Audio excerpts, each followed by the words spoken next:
નમસ્કાર વિદ્યાર્થી મિત્રો, શાળા નૂતન વિદ્યાપીઠ મહુવા, જિલ્લો ભાવનગર, પાલો કાતરિયા. આજના લેક્ચરમાં આપ સૌનું સ્વાગત છે. ધોરણ 10 વિજ્ઞાન ચેપ્ટર નંબર 8, જેની અંદર આપણે અભ્યાસ કરતા હતા સપુષ્પી વનસ્પતિમાં લિંગી પ્રજનન કેવી રીતે જોવા મળે છે તેના વિશે વિદ્યાર્થી મિત્રો આપણે આગળ ચર્ચા કરી કે પુષ્પ એટલે શું, પુષ્પના ભાગો વિશે જાણ્યું અને પુષ્પની અંદર પ્રજનન ભાગો વિશે જે છે આપણે માહિતી મેળવી. તો હવે સપુષ્પી વનસ્પતિમાં લિંગી પ્રજનનની અંદર જ આપણે આજે ટોપિકને આગળ વધારશું. તો જેમાં આજે આપણે અભ્યાસ કરવાનો છે પુષ્પમાં બીજ નિર્માણ સુધીની તમામ ઘટનાઓ, એટલે કે પુષ્પમાં લિંગી પ્રજનન દ્વારા કેવી રીતે બીજનું નિર્માણ થાય છે તેના વિશે જે છે આપણે ચર્ચા કરીશું. તો વિદ્યાર્થી મિત્રો, ગયા લેક્ચરની અંદર આપણે પુષ્પની આકૃતિ જોયેલી, જેની અંદર આપણે બે પ્રજનન ભાગો જે છે એ જોયા હતા, પુંકેસર અને સ્ત્રીકેસર, કે જે પુષ્પના પ્રજનન ભાગો તરીકે કાર્ય કરે છે અને પ્રજનનની ક્રિયામાં ભાગ ભજવે છે. તો વિદ્યાર્થી મિત્રો, આપણને ખ્યાલ છે કે પુષ્પના પ્રજનન ભાગોમાં પુંકેસર કે જે નર પ્રજનન ભાગ છે, તો પુંકેસરની ઉપરના ભાગે પરાગાશય આવેલું હોય છે. તો પરાગાશય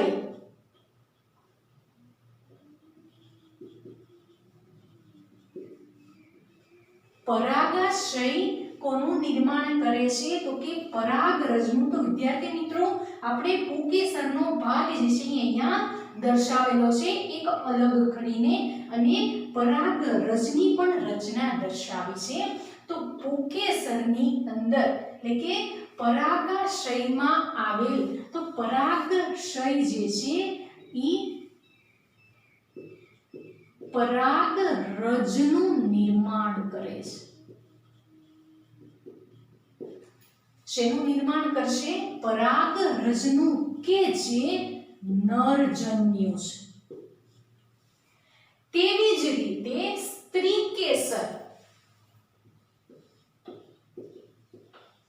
સ્ત્રીકેસરની અંદર શું આવેલું છે? તો કે અંડાશય, જે અંડકોષ નિર્માણ કરે છે, એટલે કે માદાજન્યુ. તો વિદ્યાર્થી મિત્રો, અહીંયા આપણે જોયું કે પુંકેસર દ્વારા પરાગરજનું નિર્માણ થશે અને સ્ત્રીકેસર દ્વારા અંડકોષનું નિર્માણ થાય છે, એટલે કે નરજન્યુ અને માદાજન્યુનું જે છે એ નિર્માણ થયું. તો હવે આપણે ફલનની ક્રિયા જે છે એ કરાવવાની છે, જેની અંદર આપણે નરજન્યુ તરીકે શું લેવાનું છે? પરાગરજ અને અંડકોષનું જે છે આપણે લિંગી પ્રજનન દ્વારા ફલન કરાવવાનું છે. તો સૌપ્રથમ આપણે જોઈએ કે પુંકેસર અને સ્ત્રીકેસરની પ્રજનન ક્રિયા કેવી રીતે થાય છે. તો વિદ્યાર્થી મિત્રો, આપણે આગળ ચર્ચા કરેલી ચેપ્ટરની શરૂઆતમાં કે લિંગી પ્રજનનની અંદર બે જન્યુઓ જે છે, એટલે કે બે પિતૃઓના જોડાણ દ્વારા પ્રજનનની ક્રિયા થાય. તો અહીંયા બે પિતૃઓ આપણને મળ્યા, નરજન્યુ અને માદાજન્યુ. તો બંને વચ્ચે ફલનની ક્રિયા કેવી રીતે થાય, બંને કેવી રીતે જોડાય છે તેના વિશે આપણે જોઈએ.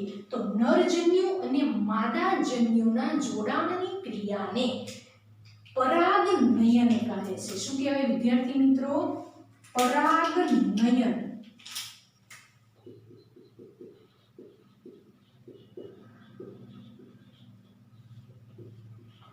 તો હવે આપણે જોઈએ કે પરાગનયન એટલે શું. તો પરાગનયન એટલે આપણે પુષ્પની આકૃતિ જોઈ હતી, જેમાં પરાગાશયમાંથી પરાગરજ નિર્માણ થાય છે. તો સ્ત્રી પુંકેસરના પરાગાશયમાંથી પરાગરજનું વહન સ્ત્રીકેસરના પરાગાસન સુધી થાય, એ તમામ ક્રિયાને પરાગનયન કહે છે. તો સૌપ્રથમ આપણે લખીએ પરાગનયન એટલે શું. તો કે પુંકેસરમાંથી પરાગાશયમાંથી પુંકેસરના પરાગાશયમાંથી પરાગરજ એ જ પુષ્પ એટલે કે પોતાના જ પુષ્પ કે અન્ય પુષ્પના સ્ત્રી કેસરના પરાગાસન પર સ્થાપિત થવાની ક્રિયાને પરાગનયન કહે છે. એટલે સાદી ભાષામાં આપણે કહીએ તો પરાગનયન એટલે કે પરાગરજનું પરાગાસન ઉપર બેસવું એટલે કે સ્થાપિત થવું, જે અહીંયા આપણને આકૃતિમાં દર્શાવેલું છે. તો એ ક્રિયાને કહેવાય પરાગનયન. પરાગરજનું વહન થાવું ક્યાં સુધી? તો કે સ્ત્રી કેસરના પરાગાસન ઉપર. તો એ ક્રિયાને પરાગનયન કહે છે. તો ફરી એક વખત પરાગનયનની આ વ્યાખ્યા આપણે જોઈ લઈએ. પુંકેસરના પરાગાશયમાંથી પરાગરજનું વહન એ જ પુષ્પ કે બીજા પુષ્પ અન્ય પુષ્પ ઉપર સ્થળાંતરિત થવાની એટલે કે અન્ય પુષ્પના સ્ત્રી કેસરના પરાગાસન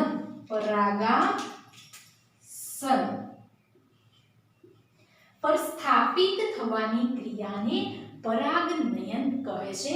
તો વિદ્યાર્થી મિત્રો, હજી આપણે અહીંયા પુંકેસરને એટલે કે પરાગરજને સ્ત્રી કેસરના પરાગાસન સુધી જે છે એ સ્થાપિત કરી છે. હજી ફલનની ક્રિયા થઈ નથી. તો હવે આપણે જોઈએ આ પરાગનયનના બે પ્રકારો છે. કેટલા પ્રકારો છે? બે પ્રકારો. તો પરાગનયનના પ્રકારો. તો પરાગનયનના બે પ્રકારો છે વિદ્યાર્થી મિત્રો. આને પણ આપણે ખાસ યાદ રાખીશું. સ્વપરાગનયન અને પરપરાગનયન. તો સ્વપરાગનયન એટલે શું અને પરપરાગનયન એટલે શું? તો વિદ્યાર્થી મિત્રો, પરાગનયન એટલે શું આપણને ખબર પડી ગઈ કે પરાગરજનું પરાગાસન ઉપર સ્થાપિત થવું, એને પરાગનયન કહે છે. તો સ્વપરાગનયન એટલે શું? સ્વ એટલે કે પોતા. તો કે પોતાના જ પુષ્પના એટલે કે પોતાના જ પુષ્પો ઉપર પરાગરજ જે છે એ પોતાના જ સ્ત્રી કેસરના પરાગાસન ઉપર સ્થાપિત થાય તેને શું કહેવાય? સ્વપરાગનયન કહે છે. તો આપણે અહીંયા લખીશું પોતાના જ અથવા તો એ જ પુષ્પ પર પરાગરજનું સ્થાપન થવું તેને સ્વપરાગનયન કહે છે. તો આપણે આકૃતિ જે છે યાદ કરીએ, પુષ્પની આકૃતિ. તો આપણે પુષ્પની આકૃતિને ધ્યાનમાં લઈ અને જોઈએ તો એ જ પરાગાશયમાંથી નિર્માણ પામેલી પરાગાસન એ જ પુષ્પના સ્ત્રી કેસરના પરાગાસન ઉપર સ્થાપિત થાય તો એને સ્વપરાગનયન કહેવાય. ઇન શોર્ટ, ટૂંકી ભાષામાં આપણે કહીએ તો એક જ પુષ્પની અંદર પરાગરસ જે છે એ જ પુષ્પના પરાગાસન ઉપર સ્થાપિત થાય તેને સ્વપરાગનયન કહે છે. તો પરપરાગનયન એટલે શું? તો કે પરાગરજનું અન્ય પુષ્પ પર સ્થળાંતરણ થવું તેને પરપરાગનયન કહે છે. અથવા તો આપણે કહી શકીએ કે અન્ય પુષ્પની પરાગરજ દ્વારા બીજા પુષ્પની અંદર પરાગરજ સ્થળાંતરણ થાય તેને પરપરાગનયન કહે છે. સાદી ભાષામાં એક પુષ્પ અને આ બીજું પુષ્પ, એક પુષ્પની પરાગરજ બીજા પુષ્પ ઉપર સ્થાપિત થાય તો એને પરપરાગનયન કહે છે. અને આ જ પુષ્પની પરાગરજ એના એ જ પુષ્પ ઉપર સ્થાપિત થાય તો એને સ્વપરાગનયન કહેવામાં આવે છે. તો વિદ્યાર્થી મિત્રો, અહીંયા આપણે કીધું કે પરાગરજનું અન્ય પુષ્પો ઉપર સ્થળાંતર થાય છે। તો આ પરાગરજ એક પુષ્પમાંથી બીજા પુષ્પમાં કેવી રીતે વહન થાય છે? તો પરાગરજ પરાગવાહકો દ્વારા એક પુષ્પથી બીજા પુષ્પ સુધી વહન પામે છે, જેને પરાગવાહકો કહે છે।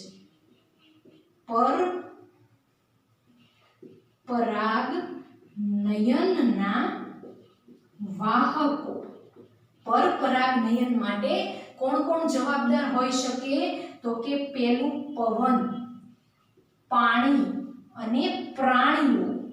આ ખાસ વિદ્યાર્થી મિત્રો આપણે યાદ રાખીશું 1 માર્કના પ્રશ્નની અંદર કે પરપરાગનયનના વાહકો એટલે કે પરાગરજને લઈ જવા માટેના વાહકો। તો કે પવન, તો કે પરાગરજ ખૂબ જ હલકી હોય છે, તો એ પવન દ્વારા પણ ઉડી જઈ અને બીજા પુષ્પો પર પડી શકે છે, પાણી દ્વારા પણ વહન પામી શકે અને અન્ય પ્રાણીઓ દ્વારા પણ વહન પામી શકે। તો વિદ્યાર્થી મિત્રો અહીંયા આપણે વાત કરી પરાગનયનના પ્રકારો વિશે। 2 પ્રકારો, સ્વપરાગનયન અને પરપરાગનયન।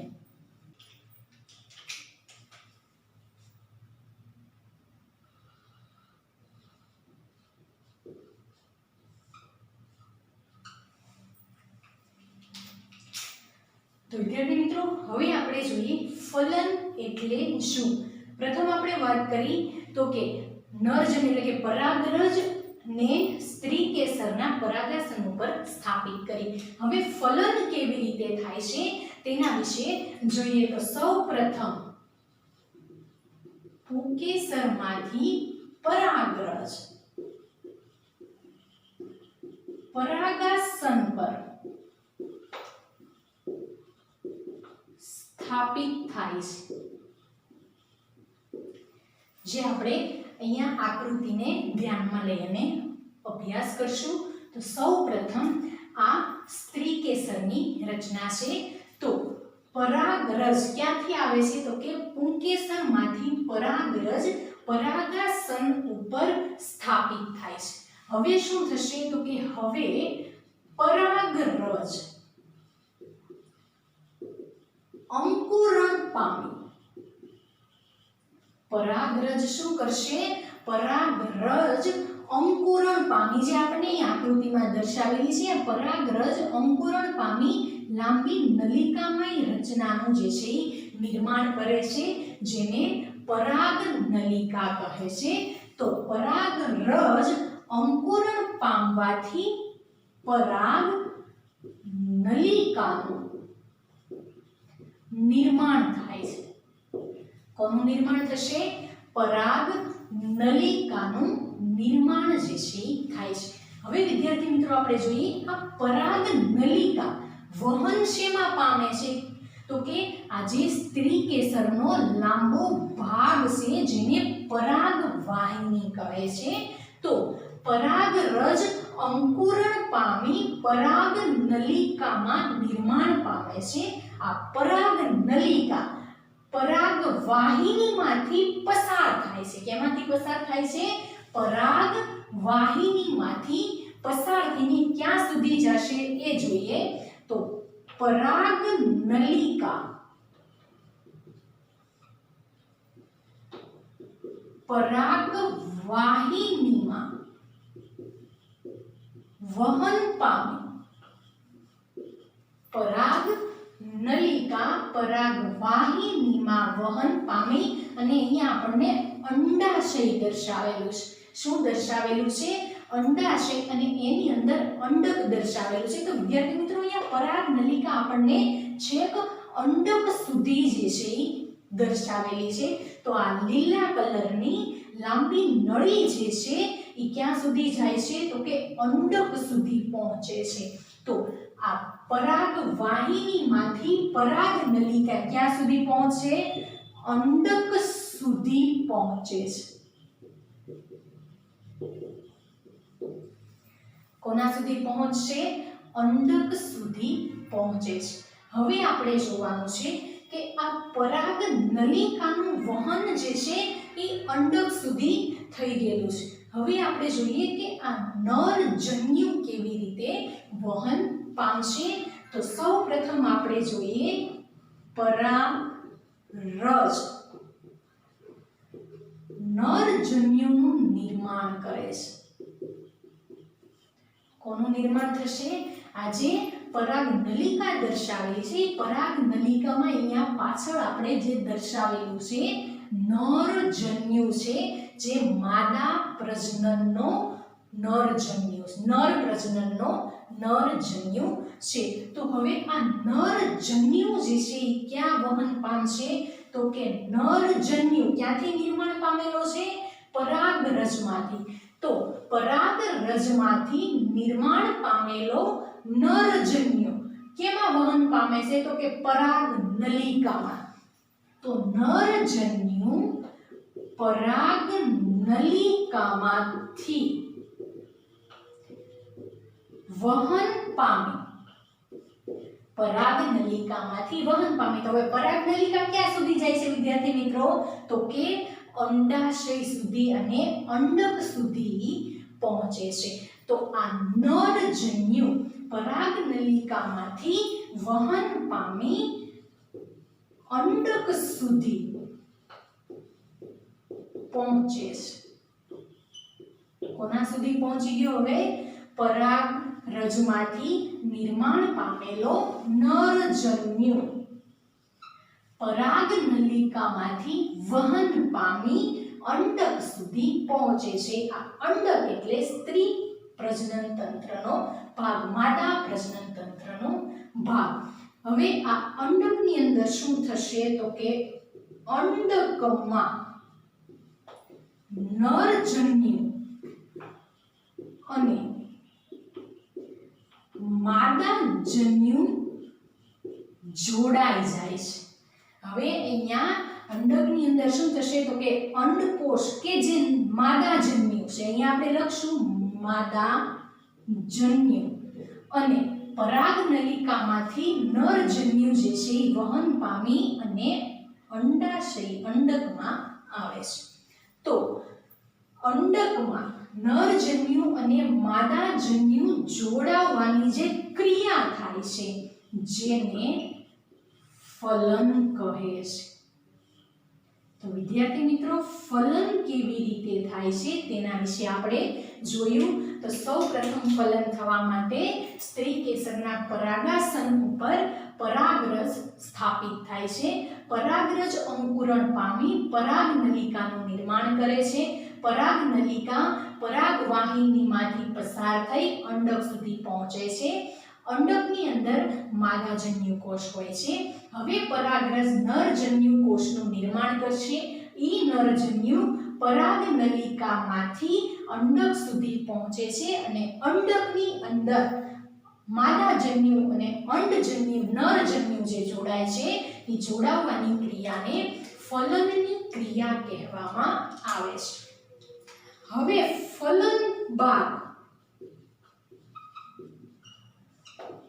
ફલનની ક્રિયા થઈ ગઈ, નરજન્યુ અને માદાજન્યુ જે છે એ જોડાઈ ગયા. તો નરજન્યુ અને માદાજન્યુના જોડાણ, નરજન્યુ અને માદાજન્યુ જોડાવવાથી જે રચના બને છે, વિદ્યાર્થી મિત્રો રચના બને છે, ક્રિયા નથી પૂછી.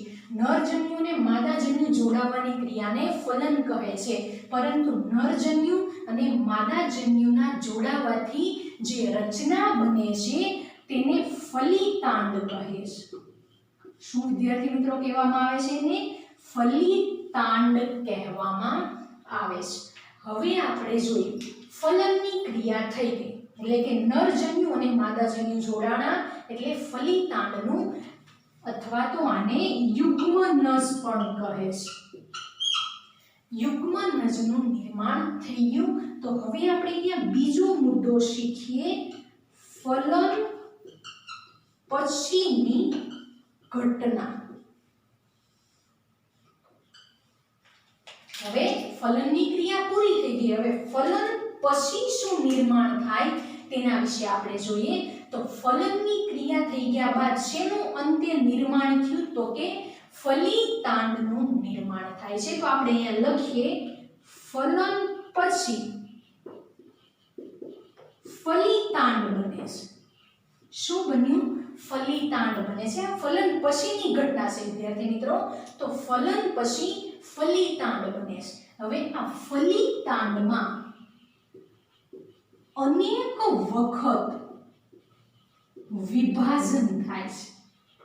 અનેક વખત વિભાજન થવું એટલે કે ફલિતાંડમાં અનેક કોષો જે છે વિભાજન પામી અને એક મોટા જથ્થા જેવી રચના બનાવે છે. તો હવે જોઈએ આપણે અંડકમાં વિભાજન બાદ, અંડકની અંદર વિભાજન થઈ ગયા બાદ ફલિતાંડ ભ્રૂણનું નિર્માણ કરે છે. કોનું નિર્માણ કરશે? ભ્રૂણનું જે છે એ નિર્માણ થાય છે.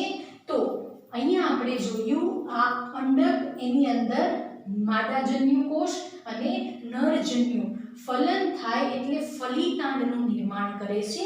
હવે એ ફલિતાંડમાં અનેક વખત વિભાજન થવાથી અંડકમાં રહેલા ફલિતાંડ જે છે એ ભ્રૂણમાં નિર્માણ પામે છે અથવા તો ભ્રૂણની અંદર પરિવર્તન થાય છે.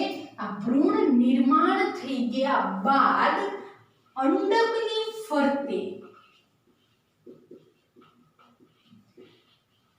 સખત આવરણ નિર્માણ પામે છે. અંડકની ફરતે સખત આવરણ જે છે એ નિર્માણ પામે છે અને ભ્રૂણ ક્રમશઃ બીજમાં રૂપાંતર પામે છે. શેમાં રૂપાંતર પામશે? તો કે અંડકની ફરતે સખત આવરણનું જે છે નિર્માણ થવા લાગશે. તો આ જે સખત આવરણ નિર્માણ પામે છે એની અંદર શું હશે? તો કે એની અંદર ભ્રૂણ હશે. પરંતુ અંડાશયની ફરતે સખત આવરણ નિર્માણ પામ્યું એટલે આખી રચના બની ગઈ બીજની રચના બની. શેની રચના બની? બીજ જે છે નિર્માણ પામે છે. આ બીજ અનુકૂળ પરિસ્થિતિમાં અંકુરણ પામે છે. આ બીજ કે જેની અંદર નવી વનસ્પતિ થવા માટે ભ્રૂણ રહેલો હોય છે, એ બીજ અનુકૂળ પરિસ્થિતિ એટલે કે યોગ્ય પોષણ, તાપમાન, પાણી વગેરે એને પ્રાપ્ત થશે એટલે બીજ અંકુરણ પામી અને નવી વનસ્પતિ અથવા તો નવો છોડ નિર્માણ કરે છે. શેનું નિર્માણ કરશે? નવી વનસ્પતિ અથવા તો નવા છોડનું નિર્માણ જે છે એ થાય છે. તો વિદ્યાર્થી મિત્રો, અહીંયા આપણે વાત કરી સપુષ્પી વનસ્પતિની અંદર બીજ નિર્માણ દરમિયાન કેટલીક ઘટનાઓ જે છે એ થાય છે તેના વિશે ચર્ચા કરી. તો સૌપ્રથમ આપણે જોયું કે આપણે સ્ત્રીકેસરની ઉપર પરાગરજનું સ્થાપન કરાયું, ત્યારબાદ જે છે ફલન, નરજન્યુ અને માદાજન્યુનું ફલન કેવી રીતે થાય છે અને ફલન પછી કેટલીક ઘટનાઓ જે છે બને તેના વિશે માહિતી મેળવી. તો ફરી એક વખત વિદ્યાર્થી મિત્રો આપણે જે છે યાદ કરી લઈએ કે પુંકેસરના પરાગાશયમાંથી પરાગરજ નિર્માણ પામે છે અને સ્ત્રીકેસરની અંદર અંડાશયમાંથી અંડકોષ એટલે કે માદાજન્યુ નિર્માણ પામે છે. તો પરાગનયન દ્વારા પરાગરજનું પરાગાસન સુધી સ્થળાંતર થવાની ક્રિયાને પરાગનયન કહે છે. ત્યારબાદ આપણે ફલનની ક્રિયા જોઈ. તો ફલનની ક્રિયાની અંદર સૌપ્રથમ પરાગરજ પરાગાસન ઉપર સ્થાપિત થશે. તે દરમિયાન પરાગરજ અંકુરણ પામી લાંબી નલિકાનું નિર્માણ કરે જેને પરાગ નલિકા કહે છે. આ પરાગ નલિકા પરાગવાહિનીમાં વહન પામી છેક અંડાશય એટલે કે અંડક સુધી પહોંચે છે. ત્યારબાદ પરાગરજ જે છે નરજન્યુનું નિર્માણ કરશે. નરજન્યુ પરાગ નલિકા મારફતે ક્યાં પહોંચે છે? તો કે અંડકની અંદર આવેલા અંડકોષ સુધી પહોંચે છે. તો અંડકની અંદર અંડકોષ અને નરજન્યુનું જે જોડાણ થાય તેને ફલન કહે છે. ફલન બાદ જે છે એ ફલિતાંડનું નિર્માણ થશે. ફલિતાંડ જે છે વિભાજન દ્વારા ભ્રૂણનું નિર્માણ થાય છે અને ભ્રૂણમાંથી અંતે બીજ નિર્માણ પામે છે અને બીજ અંકુરણ પામી અને નવી વનસ્પતિ કે નવા છોડનું નિર્માણ કરે છે. વિદ્યાર્થી મિત્રો, અહીંયા આપણે ખૂબ જ અગત્યનો ટોપિક સપુષ્પી વનસ્પતિમાં લિંગી પ્રજનન વિશેની માહિતી પૂર્ણ કરી. વધુ માહિતી માટે ફરી પાછા મળશું આવતા વિડિયો લેક્ચરમાં. ત્યાં સુધી જય હિન્દ, જય ભારત.